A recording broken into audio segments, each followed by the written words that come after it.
¿Qué tal, apreciados amigos? Soy Marcelo Gómez Greco, estamos transmitiendo desde el búnker nuestra segunda parte acerca de lo que es el nuevo orden mundial, y en especial el tema que nos ocupa es armas silenciosas para guerras tranquilas. En la primera parte hicimos una exposición somera de las características que tiene este libro, que fue encontrado en una fotocopiadora, atascado allí seguramente, olvidado, dejado intencionalmente, no lo sabemos. Lo cierto era que era de divulgación secreta, y eso está reseñado en el mismo libro, donde se pedía que se mantuviera ese libro fuera del alcance del público. Y lo cierto es también que, como dice el mismo libro, marca el 25 aniversario de la declaración de guerra mundial hecha por la élite a la sociedad. En el año 1954 ocurría esa presentación, no del libro, sino esa declaración de guerra de la élite reunida en el grupo Bilderberg. La élite nefasta, la élite negativa, la élite de la mafia financiera y política internacional y de comunicaciones, por supuesto. Pero en el año 1989 se publicó, se dio a conocer ese 25 aniversario, ¿verdad?, con la aparición del libro Armas silenciosas para guerra tranquila, de circulación exclusivamente interna. Hemos analizado en la primera parte justamente a lo que sería la introducción. Vamos a continuar con esa introducción ya ahora en la introducción teórica. Dice así: dadme el control sobre la emisión de la moneda de una nación y no tendré por qué preocuparme de aquellos que hacen sus leyes. Mayer Amschel Rothschild. Conocen ese nombre, conocen esa familia, la dinastía Rothschild. Recomendamos la obra del uruguayo Luis Raviza, la historia de la dinastía Rothschild. La pueden encontrar en YouTube fácilmente. Son 5 horas de la recopilación de 8 sesiones, 8 exposiciones que hace Luis Raviza, basado en un libro que no está en español, o por lo menos no estaba en aquella época, relacionado justamente con la historia de la casa Rothschild. Ese es su título. Pero bien, estamos en la introducción teórica de Armas silenciosas para guerras tranquilas. Dice así: la tecnología actual de las armas silenciosas es una extensión de una idea simple, descubierta, sucintamente expresada y efectivamente aplicada por Mayer Amschel Rothschild. El señor Rothschild descubrió el componente pasivo que faltaba en la teoría económica, conocida bajo el término de inducción económica. Obviamente, él no pensó sobre su descubrimiento en los términos del siglo XX, mucho menos los del siglo XXI, por lo que el análisis matemático tuvo que esperar la segunda revolución industrial, el advenimiento de las teorías físicas y electrónicas y finalmente la invención de la computadora electrónica, antes de ser efectivamente puesto en aplicación para el control de la economía mundial. Energía. El descubrimiento del señor Rothschild. Lo que el señor Rothschild descubrió es el principio básico del poder, de la influencia y del control sobre las personas, tal como era aplicado a través de la economía. Este principio puede expresarse así: cuando usted, entre comillas, cuando usted asume la apariencia de poder, las personas se lo dan pronto, o las personas no tardan en dárselo. El señor Rothschild había descubierto que el dinero o las cuentas de crédito sobre depósito tenían la apariencia necesaria del poder, que podía ser utilizado para inducir a las personas, la inducción a las personas representando esto como la inducción en un campo magnético, intercambiando sus riquezas contra una promesa de riqueza más grande en lugar de una compensación real. Continúa. Él había descubierto que el dinero le daba el poder económico hacia aquellas posiciones económicas que influenciaban o promovían una mayor inestabilidad económica u oscilación del sistema. Para llegar a la clave final del control económico, se debió esperar a que hubiera suficientes datos económicos y un equipo informático rápido para registrar y tener una aproximación más certera sobre las oscilaciones económicas creadas por el price shocking y el exceso de energía bajo forma de crédito papel, inducción, inductabilidad, inflación. Todos estos términos son explicados más adelante justamente por este libro, y nosotros los iremos comentando. Cuando dice price shocking es basado en un principio de la aeronáutica, que cuando se quiere medir las capacidades de reacción o de la estructura, ¿verdad?, de un avión, de la solidez de la estructura, etcétera, etcétera, se lanza desde el avión un misil, lo que sería un misil o algo que, un proyectil, mejor dicho, no contra ningún blanco, sino por ejemplo en el mar o en un desierto, y se mide la reacción del avión con sensores ubicados en distintas partes cruciales de la estructura. Así se averigua cuál es la reacción y las posibles fallas o debilidades que pueda tener esa estructura. Esto aplicado a la sociedad lo hacen a través de los precios. Pueden, por ejemplo, subir el precio de determinado producto y luego medir la reacción social para saber cuáles son las debilidades de esa sociedad y apuntar hacia esas debilidades para lograr el control, el dominio, la manipulación de los pueblos. Entonces dice así: el descubrimiento decisivo. Pero es el campo de la industria aeronáutica que provee la más grande evolución en ingeniería económica mediante la teoría matemática del shock testing, lo que les decíamos. En este procedimiento, un proyectil es disparado desde un avión hacia la Tierra y el retroceso del avión es medido por sensores de vibraciones ubicados en la carrocería y conectados a registradores gráficos. Estudiando el eco o las refracciones del impulso de retroceso sobre el avión, es posible descubrir las vibraciones críticas de la estructura del avión. Desde el punto de vista de la ingeniería, esto significa que las fuerzas y las debilidades de la estructura del avión, en términos de la energía vibratoria, pueden ser descubiertos y manipulados. Aplicación a la economía. Para utilizar este método del shock testing aeronáutico en la ingeniería económica, los precios de los productos están sometidos a un choque y se mide después la reacción de la población, lo que acabamos de explicar. El eco resultante del choque económico es interpretado teóricamente por los ordenadores y la estructura psicoeconómica se pone de manifiesto en cada situación. ¿Ven? Esto es ingeniería social. La estructura psicoeconómica, ¿verdad?, es la reacción psicológica de las personas ante una variable económica. Todo esto son matemáticas, altas matemáticas, las matemáticas que no quieren que tú te enteres, ¿verdad?, para ellos poder mantener el control sobre la población, sobre nosotros, sobre vos y sobre mí. Entonces dice así: desde ese momento la respuesta de la unidad familiar a la manipulación de los choques futuros puede ser predichas vendría a ser, ¿verdad?, y manipulada. Y la sociedad se convierte entonces en un animal bien regulado con sus reinos bajo el control de un sofisticado sistema de contabilidad de energía social regulado por ordenadores.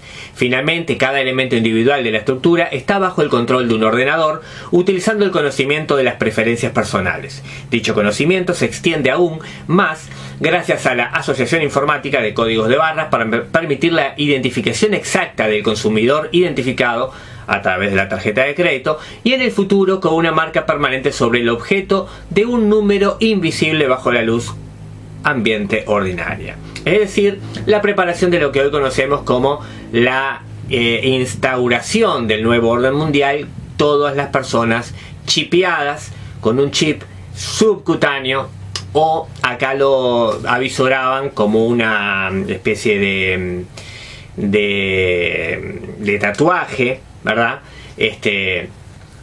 Una marca, ¿verdad?, sobre el objeto de un número invisible bajo la luz ambiente ordinaria.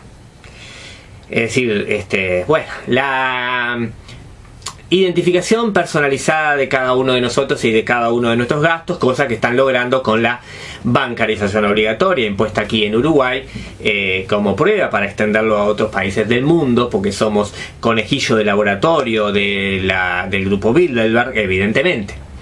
El modelo económico. Ya leímos en la primera parte, ¿verdad?, cómo esto está en relación con la Universidad de Harvard, ¿verdad? En 1948 iniciaron un proceso de investigaciones operativas. Su propósito era descubrir la ciencia que permite el control de una economía. Muy bien. Entonces, dice así: este descubrimiento no fue proclamado abiertamente y sus implicaciones más sutiles fueron y son aún un secreto celosamente guardado, como por ejemplo el hecho de que en un modelo económico la vida humana es medida en dólares, o por ejemplo que la chispa eléctrica generada al encendido de un interruptor conectado a un inductor activo es matemáticamente análogo o similar a la iniciación de una guerra.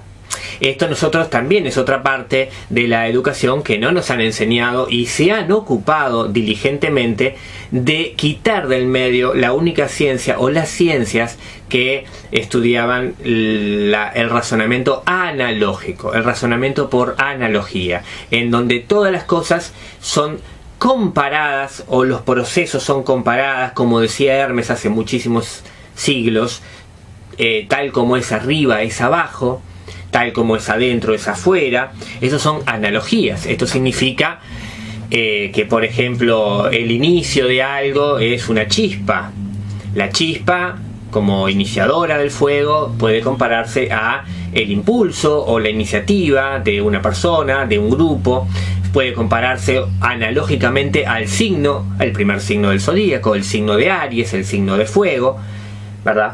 Y así sucesivamente. Entonces, en este caso, ellos sí estudian las analogías y sí estudian las altas matemáticas, que no son fórmulas complicadas, sino que son la aplicación de las mismas fórmulas de manera análoga a diferentes aspectos. Por ejemplo, el control de una economía, por ejemplo, el control de una sociedad, por ejemplo, lo que es el inicio de una guerra. Cosa que nosotros diríamos, ¿qué tiene que ver con las matemáticas? Eso para ellos es un cálculo matemático, eso es una parte de la fórmula matemática que tiene que dar un resultado exacto para ellos. Entonces, dice así: shock testing económico. Uno de los métodos de evaluación de los coeficientes técnicos de una industria de transformación consiste en someter el precio de los productos a un choque o confrontación y observar y registrar los cambios de las ventas de todos los productos. No solamente el precio de los productos, sino también la disponibilidad del trabajo por medio de una prueba de choque. Las huelgas, por ejemplo, proveen excelentes pruebas de choque de una economía, en particular en los sectores de servicios críticos como el transporte terrestre, las comunicaciones, los servicios urbanos, colectivo, la energía, el agua, la recolección de la basura, etc. Gracias a la prueba de choque, shock testing, fue descubierta una relación directa entre la disponibilidad del flujo de dinero en una economía y la respuesta de una masa de gente a esa disponibilidad. Obviamente. Por ejemplo, se ha establecido que existe una relación cuantitativa medible entre el precio de la gasolina y la probabilidad de que una persona sufra dolor de cabeza, sienta ganas de ver una película violenta, fumar un cigarrillo o ir a un bar a tomar un par de cervezas. Lo más interesante es que observando y midiendo los modelos económicos por los cuales la población trata de huir de sus problemas y de escapar de la realidad, y aplicando la teoría matemática de investigaciones operativas, Operation Research, es posible programar computadoras para predecir la combinación de acontecimientos creados o a crear más probables choques, ¿verdad?, que puede llevar a un control completo y al sometimiento de la población a través de la subversión de la economía, es decir, agitando el árbol de manzanas, dice aquí, ¿verdad? Estamos hablando de sometimiento de la población a través de la subversión de la economía pública, ¿sí? Entonces, cuando veamos que las economías públicas están siendo alteradas, cuando veamos que aparecen fenómenos de corrupción increíbles, sueldos exorbitantes, etcétera, todo eso es manipulado por la élite financiera mundial con el complot y la ejecución de sus fichas. Quieren llamarlo agentes, los llamamos agentes.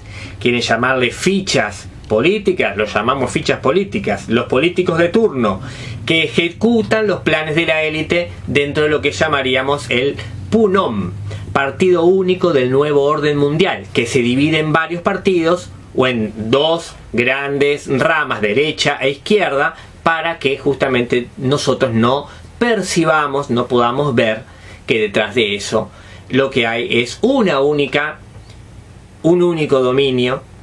Y a la prueba nos remitimos cuando los gobiernos de derecha e izquierda solo profundizan el mismo modelo, solo profundizan la dependencia con el Banco Mundial, el FMI, que son dos resortes de la élite, dos herramientas grandes, y detrás de esos está el Banco Internacional de Pagos de Basilea, del cual no se habla. Detrás de eso está la gran computadora de Bélgica, ese edificio monstruoso llamado La Bestia, en donde tiene lugar justamente es la presencia de esas grandes máquinas de computación, esos enormes edificios de bases de datos donde controlan cada aspecto de la economía mundial. Conceptos generales de la energía. En el estudio de los sistemas de energía aparecen siempre tres conceptos elementales: la energía potencial, la energía cinética y la disipación de la energía. Recuerden ustedes estos tres elementos, si quieren anótenlos, porque es muy importante comprender que esos tres elementos están presentes en el manejo que ellos hacen de la economía y de las sociedades. Los volvemos a repetir. Energía potencial, energía cinética y disipación de la energía. Correspondiendo a estos tres conceptos hay tres contrapartes físicas esenciales e ideales llamadas componentes pasivos. En ciencia física, el fenómeno de energía potencial es asociado a la propiedad física llamada elasticidad o rigidez. Esto es la analogía. Esto es lo que se estudia en las verdaderas aulas de estudio para la élite, que, como decíamos en el primer video, es muy diferente a la educación que nos han dado a usted o a mí, y a la sociedad y a las clases bajas, ¿verdad?, o medias, que nunca acceden al verdadero conocimiento, lo cual está debidamente instrumentado y programado para que sea así, y no es de ninguna manera una casualidad del existir y del devenir de los tiempos. Entonces, en ciencia física decíamos, el fenómeno de energía potencial es asociado a la propiedad llamada elasticidad o rigidez y puede ser representado por un resorte extendido.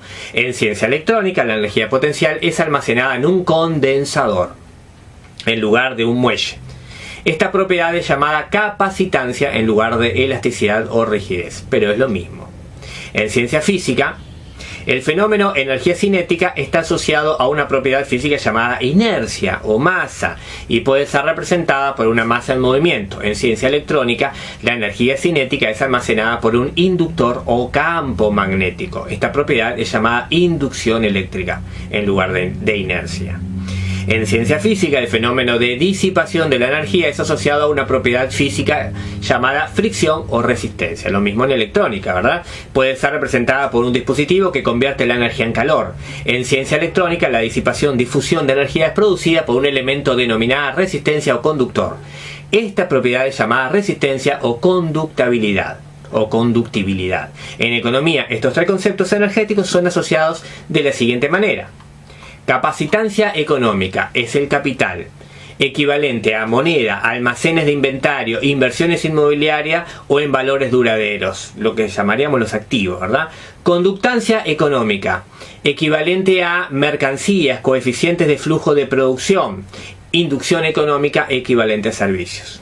El conjunto de la teoría matemática desarrollado en el estudio de un sistema de energía, mecánica, electrónica, etc., puede ser directamente aplicado en el estudio de cualquier otro sistema de energía, por ejemplo el económico. Pero hablamos de cualquier otro sistema de energía, así que Armas silenciosas para guerras tranquilas está escrita por gente que indudablemente tiene la inteligencia, la capacitación para poder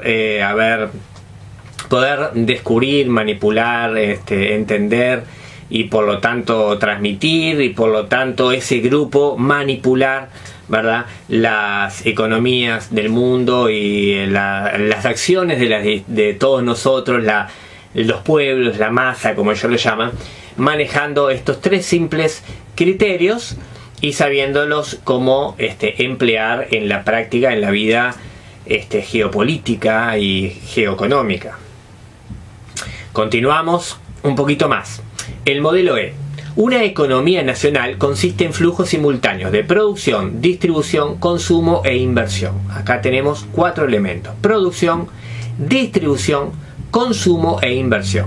Si le asignamos un valor numérico a todos los elementos, incluido el trabajo y las funciones humanas, teniendo como unidad de medida, digamos, el dólar, acá ponen el dólar de 1929, entonces este flujo puede ser representado por una corriente circulante como en un circuito eléctrico, y su comportamiento puede ser predecido o predicho y manipulado con una precisión útil. Los tres componentes energéticos pasivos de la electrónica, el capacitor, el conductor o resistencia y el inductor, correspondientes a los tres componentes, o corresponden, debió decir, a los tres componentes energéticos pasivos de la economía, llamados respectivamente el capital, los bienes y los servicios. La capacitancia económica representa el almacenamiento de capital bajo una forma o bajo otra. La conductancia económica representa el nivel de conductancia, conductibilidad, de las materias primas para la producción de bienes. La inducción económica representa la inercia del valor económico en movimiento. Es un fenómeno de población conocido bajo el nombre de servicios. Un fenómeno de la población, de la vida social, quiso decir. Inducción económica. Un inductor eléctrico tiene una corriente eléctrica como primer fenómeno y un campo magnético como segundo fenómeno, inercia. Correspondientemente o análogamente, a un inductor económico le corresponde un flujo de valor económico como primer fenómeno y un campo de población como segundo fenómeno de inercia. Cuando el flujo de valor económico, es decir, la moneda, disminuye, el campo de población humana desaparece con el objetivo de permitir al valor económico seguir circulando. Caso extremo, el que se produce en las guerras. Factores inductivos a considerar. Estamos siempre en la introducción, estamos siempre comenzando a ver cómo ellos prevén el dominio mundial y cómo efectivamente realizan esa manipulación de las sociedades y de las economías. Factores inductivos a considerar. Población, magnitud de las actividades económicas del gobierno, método de financiación de estas actividades.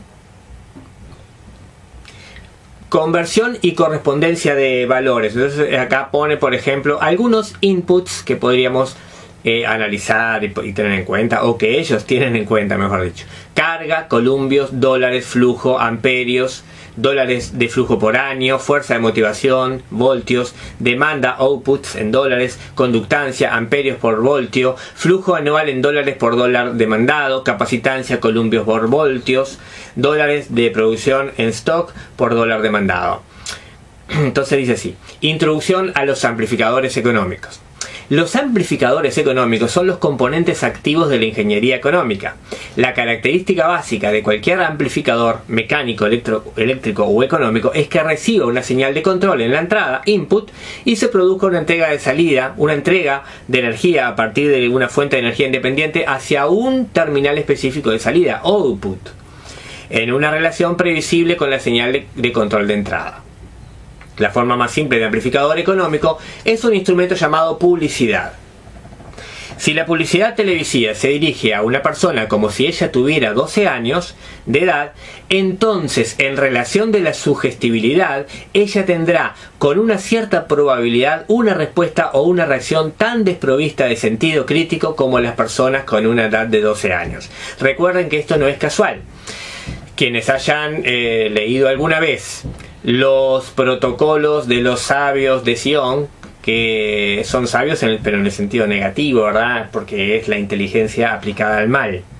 Verán que ellos también hacen esta misma declaración, porque son las mismas personas, es el mismo sionismo. Los protocolos de los sabios de Sion no son otra cosa que las actas de la fundación sionista, ¿verdad? Entonces, de aquel grupo que encabezara Herzl, ¿verdad? Theodor Herzl, fundador del sionismo. Bueno, entonces, un amplificador económico puede tener, pero viene lo que dice acá, si la publicidad se ejecuta de una manera, se dirige al público como si éste tuviera 12 años de edad, la respuesta del público se va a acercar a ese tipo de respuesta tan desprovista de sentido crítico como las personas de 12 años. Por eso nosotros vemos que hay una adolescentización, palabrita que siempre me tranco, ¿verdad? Adolescentización de la sociedad. Esto es muy visible, ¿verdad? Hombres de 40, 50, 60 años gritando como si tuvieran 12 años en un partido de fútbol. Formas de ver las cosas de una manera tan poco madura por parte de hombres y por parte de mujeres. Entonces, ¿esto es producto de qué? De la publicidad concentrada, dirigida, orientada específicamente a ese fin, a mantener a la sociedad totalmente desprovista de sentido crítico y que no pueda avanzar. ¿Para qué? Para poder controlarlos, dominarlos. Un amplificador económico puede tener varias entradas o salidas. Su respuesta puede ser instantánea o diferida. Su circuito puede ser representado simbólicamente por un interruptor. Si sus opciones son exclusivas, cualitativas o binarias, va o no va, ¿verdad? Mundo digital. O bien puede tener sus relaciones paramétricas de entradas, salidas definidas por una matriz con las fuentes de energías internas representadas. Sea cual sea la forma que pueda tener el amplificador económico, su objetivo es el de gobernar el flujo de energía de una fuente hacia la terminal de salida, en relación directa con una señal de control exterior. Por esta razón es considerado como un elemento o componente del circuito activo. Los amplificadores económicos se reparten en categorías llamadas estrategias y comparativamente con los amplificadores electrónicos o análogamente, las funciones internas específicas de un amplificador económico son llamadas logísticas en vez de eléctricas. Además, los amplificadores económicos no dan solamente una ganancia de energía, sino también son en la práctica utilizados para provocar cambios en los circuitos económicos. En el diseño de un amplificador económico debemos tener idea de al menos 5 fuentes que son: la señal de entrada disponible, los objetivos de control salida deseadas, los objetivos estratégicos, las fuentes de poder económico disponibles y las opciones logísticas. El proceso de definición y evaluación de estos factores y de incorporación del amplificador económico en un sistema económico ha sido popularmente llamado teoría del juego. El diseño de un amplificador económico empieza por la especificación del nivel de energía del output, que puede ir de lo personal individual a lo nacional. O sea que lo primero que ellos diseñan es el objetivo, la salida, qué es lo que se quiere lograr. La segunda condición es el valor de respuesta, es decir, la velocidad con la cual la acción en la salida es una función de comandos de entrada. Una rentabilidad elevada combinada con un fuerte feedback ayudan a obtener la precisión requerida. La mayoría de los errores residirán en la señal de datos de entrada. Amplificación de fuentes de energía. La etapa siguiente en el proceso de diseño de un amplificador económico, o sea, ellos lo que están haciendo es enseñándoles a su gente, ¿verdad?, que son los grandes industriales, que son las grandes corporaciones, que son los elementos que manejan la publicidad y los canales de comunicación masiva, las grandes empresas financieras, etcétera, etcétera, es decir, la élite gobernante, cómo trabajar con las analogías, con la manipulación de masas a través de este tipo de estudios. Las fuentes de energía que sostienen todo el sistema económico son evidentemente la provisión de materias primas y el consentimiento del pueblo a trabajar, y en consecuencia a asumir una cierta posición social, posición, nivel o clase en la estructura social, es decir, de proveer trabajo a los niveles variados del orden al que pertenecen. Cada clase social, con objetivo de garantizar su propio nivel de ingreso, controla el nivel inmediatamente inferior a este, y de esa forma preserva su estructura de clase. Ello asegura la estabilidad y la seguridad, pero también asegura que el gobierno se ejerza desde arriba. Con el transcurso del tiempo y de la mejora de la comunicación y de la educación, los elementos de las clases inferiores se vuelven aptos al conocimiento y envidiosos de las virtudes de los miembros que los miembros de las clases superiores poseen. Esto amenaza la soberanía de la élite. Si la sumisión de las clases sociales inferiores puede ser contenida un tiempo lo más largo posible, la élite podrá lograr la dominación de la energía y la población, por consentimiento, no tendrá más un control sobre el recurso energético esencial. Es decir, cuanto más ellos se prolongan en la sumisión de las clases sociales inferiores para que no aprendan y no codicien los bienes que las clases superiores poseen, entonces más se perpetuarán en el poder. Hasta que tal dominación de la energía no sea absolutamente establecida, el consentimiento del pueblo a trabajar y a dejar a los otros tomar el mando de sus asuntos debe ser considerado. Acá es donde aparece la política, ¿verdad? El pueblo delega en sus representantes creyendo que los representan, y no es así. Ellos simplemente están delegando, dejando que otros tomen el control de sus asuntos, ¿verdad? Engañados.